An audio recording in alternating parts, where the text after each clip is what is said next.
Tonight, a 10 on Your Side exclusive. Newport News police are looking for a local author who they think is nothing but fiction. Her real name is Yvette Sherie Walters, and tonight she's on the run. Andy Fox has a story you'll see only on 10. It is clear tonight Walters pretended to be someone she's not. Newport News police say she forged and uttered checks. She obtained property by false pretense, and she engaged in aggravated identity theft, leaving behind scores of victims.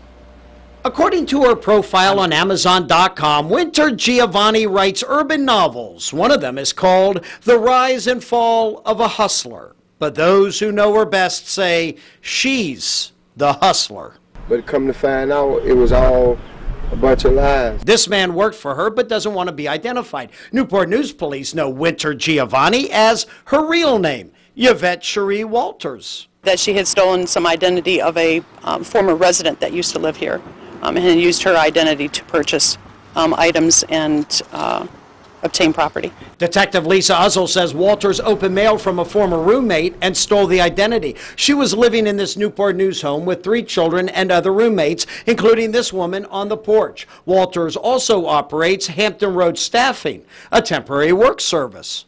She told me we was going to make a lot of money and I was going to be rich and all this, and so I believed her. I thought that it was a legitimate business. He was so convinced it was legitimate, he paid $800 down for $6,000 worth of furniture for the home. He did this, he says, because he thought he'd be a long-term employee. He also claims Walters, Winter Giovanni, would buy her book Preacher's Trick on Amazon.com and Barnes & Noble with other people's credit cards, get the books, then resell them. She would take it around and turn around and sell the books again. And in the meantime, she was getting royalties for selling the books. Yes, sir.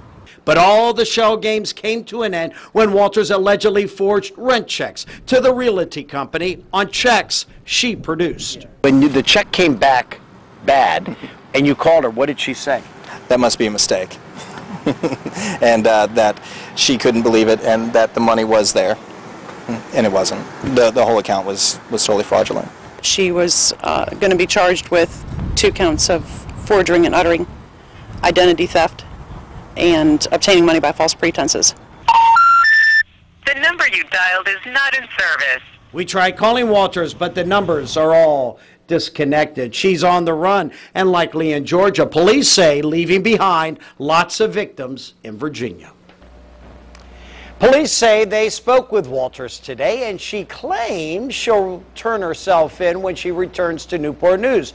She is supposed to be in court on Tuesday for driving with an improper registration, title, and license plates. I'm Andy Fox, 10 on Your Side.